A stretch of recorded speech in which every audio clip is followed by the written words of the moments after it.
Assalamualaikum guys, welcome to my YouTube channel or welcome back to my YouTube channel. So today we will be discuss a very important topic about environmental economics. So if you are new in my channel then subscribe my channel, and if you have already subscribed my channel then like, share and comment on my video. So anyway, we will be start our topic. The first concept is atmosphere. Basically, the envelope of gases surrounding the earth or planet is called atmosphere, और the layer of gases surrounding the planet is called atmosphere. कि basically gases का मजमुआ जो अर्थ के इर्द गिर्द है वो atmosphere कहलाता है। The atmosphere consist of 78% of nitrogen, 21% of oxygen. ठीक है कि बेसिकली जो एटमॉस्फेयर है वो मुश्तमिल है 78% नाइट्रोजन पे और 21% ऑक्सीजन पे, और जो 1% हमारे पास रह जाता है वो अदर गैसेज इन्वॉल्व होंगी। The atmosphere layers are classified on the basis of temperature. These layers are as follows: troposphere, stratosphere, mesosphere, thermosphere, exosphere. And note that, यहाँ पर एक चीज़ आपने नोट करनी है कि जैसे जैसे हम अपवर्ड मूव करेंगे, अर्थ से अपवर्ड मूव करेंगे तो हमारा टेम्परेचर फॉल होता जाएगा। ठीक है, अगर आपको ये लाइंस, ये नोट्स क्लियर नहीं हो रहे, मतलब नज़र से ही नहीं आ रहे, तो आपके पास ऑलरेडी अवेलेबल है नोट्स, वहाँ से आप साथ साथ चेक करें तो आपको ईजीली लेक्चर समझ आ जाएगा। अदरवाइज़ मैं आपको साथ साथ बताती रहूँगी। Okay, the first is troposphere. The troposphere start 8 kilometre from earth to 15 kilometre. के ट्रोपोस्फेयर स्टार्ट होती है 8 किलोमीटर से लेकर 15 किलोमीटर से। मीन्स दैट कि अर्थ से ऊपर 8 किलोमीटर हम देखेंगे, उस 8 किलोमीटर से नेक्स्ट 15 किलोमीटर तक ट्रोपोस्फेयर का एरिया।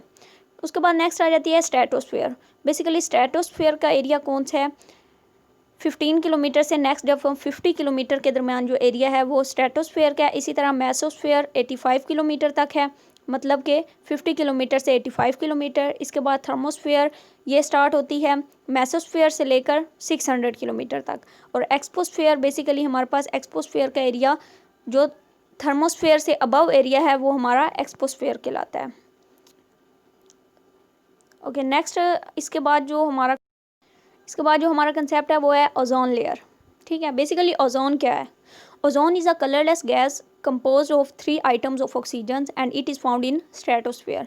पीछे हमने अब टाइप्स पढ़ी हैं, मतलब एरियाज़ पढ़े हैं। तो जो स्ट्रेटोस्फेयर एरिया है वहाँ पर ओजोन लेयर पाई जाती है, ओजोन गैस होती है। ठीक है, ये कलरलेस गैस है जो नज़र नहीं आती, और बेसिकली ये ऑक्सीजन के 3 आइटम से मिलकर बनती है। ठीक है, ओजोन लेयर बेसिकली हमारे इन्वायरमेंट के लिए गुड है, बैड नहीं है, गुड है। क्यों? क्योंकि ये हमें प्रोटेक्शन देती है हार्मफुल अल्ट्रावायलेट रेडिएशन से जो सन खारिज करता है। The ozone layer observe these harmful radiations and prevent them from entering the earth atmosphere. Basically जो अल्ट्रावायलेट रेडिएशन है वो हाई एनर्जी कंज्यूम करती हैं, इलेक्ट्रोमैग्नेटिक वेव्स को इमिटेट करती हैं। ठीक है, जो सन खारिज करता है।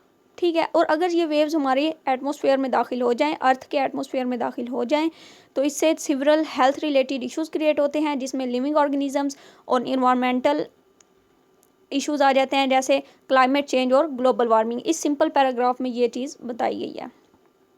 उसके बाद नेक्स्ट हमारे पास आ जाता है ozone layer depletion.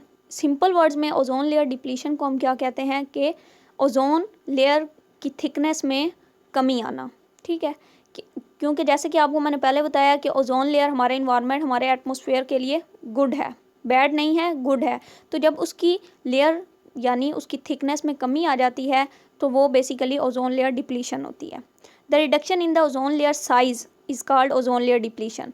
Destruction of ozone gas caused by ozone depletion substances. ठीक है, और बेसिकली नेक्स्ट वो ये बता रहा है हमें कि 1970 में ओजोन लेयर डिप्लीशन स्टार्ट हुई। ठीक है, और इसने डिफरेंट साइंटिस्ट की इकोनोमेट्रिक्स की और इन्वायरमेंटल इकोनोमेट्रिक्स की बेसिकली उन सब की इसने अटेंशन ली। ठीक है, इसके बाद इस पर अलॉट ऑफ स्टडीज़ हुई। ठीक है, जिससे हमें इसके रीजंस पता चले कि ओजोन लेयर डिप्लीशन क्यों होती है, इसके इफ़ेक्ट्स क्या होते हैं और इसका सोल्यूशन क्या है। ओजोन लेयर डिप्लीशन में सिंपल ये बात की गई है। अब इससे नेक्स्ट हम देखेंगे कि ओजोन लेयर के रीजंस क्या हैं। ओके गाइज, इसके बाद नेक्स्ट हमारे पास है reasons of ozone layer depletion. Basically the main things that lead to destruction of ozone gas is the increase in the level of chlorine and bromine gases in the stratosphere. Okay, first reason हमें क्या मिला है कि gas का level increase हो जाता है, कैलोराइन और ब्रोमाइन गैसेस का लेवल इंक्रीज़ हो जाता है स्ट्रेटोस्फेयर में। मतलब स्ट्रेटोस्फेयर का जो एरिया है वहाँ पर क्लोराइन और ब्रोमाइन गैस के लेवल इंक्रीज़ हो जाता है, तो हमारे पास क्या होता है, ओजोन लेयर डिप्लीशन स्टार्ट हो जाती है। सेकंड मेन रीज़न क्या है कि क्लोरोफ्लोरोकार्बन है, ठीक है, क्योंकि डिफरेंट इंडस्ट्रीज़ जब कोई चीज़ प्रोड्यूस करती हैं तो वो डिफरेंट धुआं वगैरह स्मोक की वजह से क्लोरोफ्लोरोकार्बन का इखराज होता है, जिसकी वजह से ओजोन लेयर डिप्लीट हो जाती है। उसके बाद नेक्स्ट रीज़न वो क्या बताता है कि हाइड्रोक्लोरोफ्लोरोकार्बन, ओके। और इसमें एक मेन इंपॉर्टेंट बात ये है कि ये एस्टिमेट किया गया है कि 80% जो ओजोन लेयर डिप्लीशन का 80% है वो ड्यू टू क्लोरोफ्लोरोकार्बन होता है, ओके। उसके बाद नेक्स्ट रीज़न हाइड्रोक्लोरोफ्लोरोकार्बन है और नोलेटाइल ऑर्गेनिक कंपाउंड्स है। अब बेसिकली नोलेटाइल ऑर्गेनिक कंपाउंड्स कैसे, मतलब ये क्या चीज़ है या किस तरह ये अखराज इनका होता है, बेसिकली ये व्हीकल्स इमिशन की वजह से हो जाता है, इंडस्ट्रीज प्रोसेस की वजह से हो जाता है, रेफ्रिजरेटर के धुएं से हो जाता है और एयर कंडीशंस वगैरह से हो जाता है। तो बेसिकली ये 3 या 4 रीजंस थे ओजोन लेयर डिप्लीशन के। अब हम बात करते हैं ओजोन लेयर के इफ़ेक्ट्स की। Okay, effects of the ozone layer depletion. Basically, there are various effect of ozone layer depletion on the earth environment and also on the plants, animals and marine ecosystem. Basically, marine ecosystem वो होता है कि जो समुद्री मखलूक होती है, मतलब जो पानी के अंदर रहते हैं.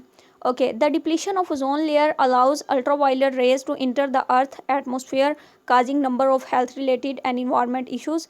कि basically वो क्या कह रहा है कि ओजोन लेयर डिप्लीशन अलाउ कर देती है कि अल्ट्रा वायलेट रेडिएशन जो होती हैं वो अर्थ तक पहुंच सकें, जिससे हमारे health related issues, environment issues like climate change और वो सारी चीज़ें, ग्लोबल वार्मिंग वगैरह इफ़ेक्ट होती हैं। ओके, द फर्स्ट जो इफ़ेक्ट इसका होता है ओजोन लेयर डिप्लीशन का, स्किन कैंसर पे होता है। Ultraviolet rays, UV rays, इसको हम यूवी रेज भी कहते हैं, can lead to several type of skin cancer such as melanoma and basal. ये बेसिकली टाइप्स हैं कैंसर की, मेलोनोमा एंड बेसल। तो सेकंड जो है आई डैमेज, यूवी रेज से हमारी आइज़ भी डैमेज होती हैं, मींस दैट हार्मफुल इफेक्ट होता है आइज़ पे, जिसकी वजह से हमारा क्या होता है कि ब्लाइंडनेस हो जाती है या आई एलर्जी वगैरह हो जाती है। डैमेज टू इम्यून सिस्टम, और थर्ड इफेक्ट क्या होता है कि हमारा जो इम्यून सिस्टम है, वो हमारे जो लंग्स वगैरह हैं वो डैमेज हो जाते हैं, जिसकी वजह से क्या होता है कि इम्यून सिस्टम टोटली डिस्टर्ब हो जाता है और हेल्थ इससे इफेक्ट होती है। And the fourth reason is ageing of skin. UV rays की वजह से इंसान, एजिंग ऑफ स्किन का मतलब यह है कि इंसान अपनी असल उम्र से बड़ा दिखाई देता है। Individual will look like other than his actual age. It can also to lead photo allergy. Photo allergy basically क्या होता है, रैशेज जो स्किन पर हो जाते हैं उसको हम फोटो एलर्जी कहते हैं। नेक्स्ट हमारे पास आ जाता है ultraviolet rays can also lead to difficulty in breathing, in throat irritation and issues of lungs, कि बेसिकली गले की ख़राबी का बायस बनता है, सांस लेने में मसला होता है और लंग्स के डैमेज होने का ख़तरा होता है। तो बेसिकली ये इफ़ेक्ट्स थे ओजोन लेयर डिप्लीशन के। इसके बाद अब हम नेक्स्ट इसके सोल्यूशन की बात करते हैं। UV rays also affect the different species on the earth such as animals, plants, birds and marine ecosystem. Okay, वही बात होगी कि इन रेज की वजह से हमारे प्लांट्स भी इफेक्ट होते हैं, बर्ड्स भी, मेराइन सिस्टम भी और अदर्स थिंग्स भी। Okay, ways to bring down ozone layer depletion, कि वो कौन से रास्ते हैं, वो कौन से तरीके हैं जिससे ओजोन लेयर डिप्लीशन पर काबू कर सकते हैं कि वो ना हो। Ozone layer depletion is not something that effect only a individual country और रीजन, और बल्कि ये इफ़ेक्ट करती है होल वर्ल्ड। ओके, ये किसी एक कंट्री पे इफेक्ट नहीं करती बल्कि ये पूरी दुनिया को इफेक्ट करती है। Therefore it is important for each and everyone to take action to reduce ozone layer depletion.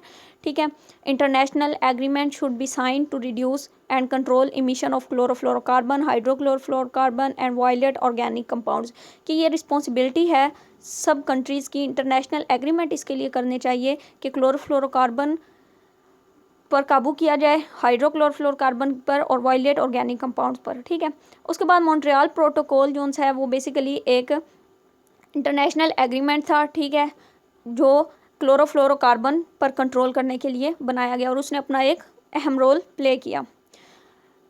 The ozone layer depletion effort should be made in at individual levels, national level, regional level and globally that can contribute towards reducing ozone layer depletion, कि ये हर शख्स की ज़िम्मेदारी है, हर nation की ज़िम्मेदारी है, हर country की ज़िम्मेदारी है कि वो ऐसे एक्शंस लें जिससे क्लोरोफ्लोरोकार्बन की इमिशन कम हो सके और रिड्यूसिंग ओजोन लेयर डिप्लीशन पर कंट्रोल हो सके।